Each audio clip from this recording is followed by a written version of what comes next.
Hello everyone. So every time I visit Japan, I always observe few things around me which make me wonder कितना अच्छा होता अगर India में भी ऐसा होता. So there are few things which I personally believe India has should learn from Japan. They can and they should learn from Japan. So in today's video, I'm going to talk about those few things. Stay with me. Every time I visit Japan, there are few things that I observe. And number one thing that I think India can learn from Japan is politeness and respect. What I have seen in Japanese culture is, be it your workers, co-workers, or workers working for you, family members, non-family members, as in just strangers or friends, maybe children or adult, it really doesn't matter. Your age, your designation, or your profile really doesn't matter. No matter who you are, but there is a certain, you will observe respectful behavior towards each other at all times. I will give you some examples. For example, if you're crossing a road or two cars are crossing each other at any point of time, people wait for each other. In India, you know how it is, but in Japan, people actually wait for you to cross the road first and then they will, take their car ahead.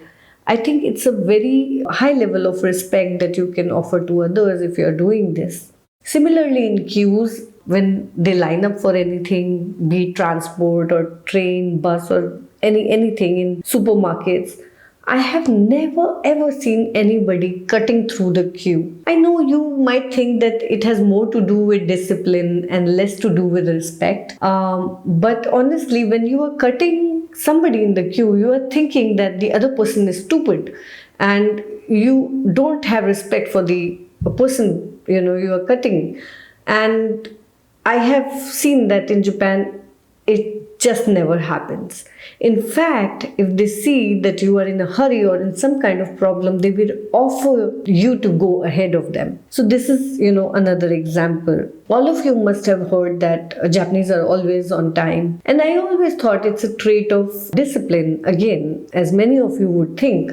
But it is not about discipline. It is about respecting others' time. If they are rescheduling their plans, if they are cancelling, they will make sure that they always write to you in advance that they are cancelling their plans. Similarly, if you're traveling in a train or a bus, if you're standing in an elevator surrounded by a lot of people, they will not use their mobile. They will not be loud on their mobile. They might be seeing the screen or seeing the messages, but they will never be talking loudly. So, which means that they are respecting others' space also. So, this is also a very high form of respect which I have observed in Japan. There are plenty of other examples, but I think we sitting here in India, it's difficult for us to really understand it because it's a cultural difference, that's all. So politeness and respect is number one on the list that we can learn from Japan as Indians. Number two is humility. If you ever praise any Japanese for their skills, you try and tell them that they're really good at something, they will never agree to this. They will always tell you that, oh no, I'm just a beginner. And similarly, you will see that Japanese are very quick to admit their mistakes and offer apologies. I have often observed around me that people, even if they make mistakes, they will never apologize. Somehow it's always the other person's fault. For example, you can think of so many examples in your personal life also. But in my life, this happens very often when I'm here. And if, let's say, you on the road somewhere, you will see two people fighting over accidents, whose fault it was. And so we always get into a fight, we argue, we insult the other person, we refute the problem. But we will never accept, admit our fault and offer apology. This is another very good trait that we can learn from Japan. I think once you admit your mistake, the other person usually doesn't have anything to say anymore. And that brings an end to the whole conversation and argument. But somehow, we tend to argue more and try to find faults with others rather than our own behavior. Number three is exceptional customer service. So in Japan, there is a concept called omotenashi. It basically means perceiving others' needs without having them to say it out loud. So in Hindi, if I have to explain it, आप दूसरों की ज़रूरत को खुद समझ जाना ज़्यादा अच्छा है rather than वो आपको बताएं कि उनको किस चीज़ की ज़रूरत है. I'll give you an example. So last week I was in Japan and my colleague, she happens to be my senior also. It was a very hot day and we were supposed to go out on a touristy place, and she assumed that it is going to be very hot. She was carrying ice packets with her in an ice bag. Can you imagine? Throughout the day, she was carrying that bag with her, and just in case we feel hot, we should have something cold to hold and to soothe us. This is the level of hospitality that Japanese show. Another example is we were supposed to have lunch at a place where we had to dip our feet in water and eat. It's a hot spring, so it's supposed to be good for your health. So if you dip water in warm water and have lunch, it's a pleasurable experience. That was the whole idea. And you will not believe, she was carrying towels for each one of us. Throughout the way, she was carrying towels for us, because once we take our feet out of hot spring, we would need to wipe them before putting on our shoes. I was spellbound. I mean, the kind of gestures that Japanese people show to you, it's unbelievable. Customers generally in Japan, they are treated like kings. In India, I don't know, I'm sure you must have experienced sometimes that we buy something and it turned out it's still under warranty. You have to go through a struggle. Nobody would ever apologize for the faulty product. Even if you get to the exchange, even if you get to the point when they are ready to exchange the product, it is such a struggle. You have to make a million calls. There is no proper system, firstly, but that's for another day.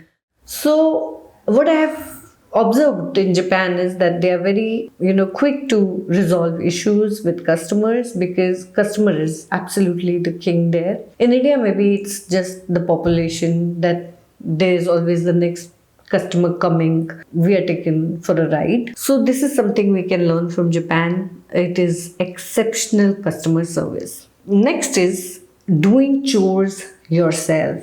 In Japan, everyone does their own chores, be it cooking, cleaning, or fixing small things inside the house. I know you would say that labor is expensive in Japan and maybe that is why they do these things on their own.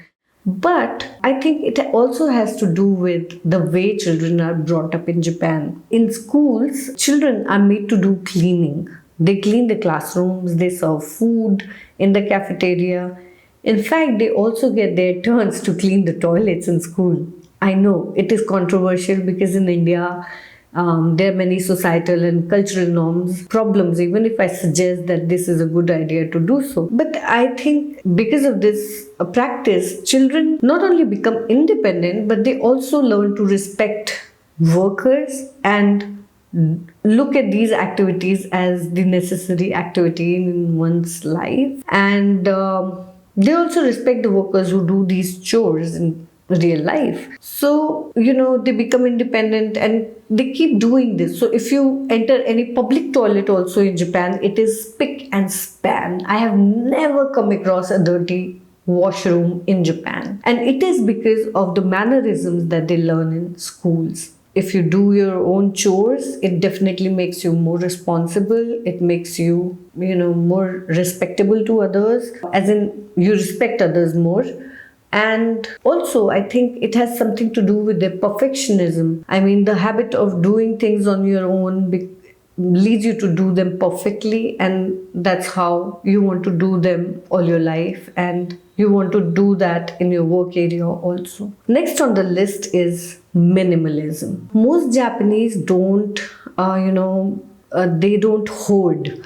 So they are minimalists by nature. If you were to visit any Japanese home or you see them shopping, you will observe that they buy just enough that they need. They don't really store and they don't buy excessive. Their homes are also very minimalist. They don't spend money on unnecessary items. In fact, most households will have budgeting for each month. They stick to their budgets, and maybe it has something to do with the fact that they become financially independent at a very early age. Everybody in Japan does a part-time job, so they become financially very independent and they learn to manage their own money and their time well. Minimalism is another, thing that I can trait that I think we can learn from the Japanese. There are others like cleanliness and caring for the environment.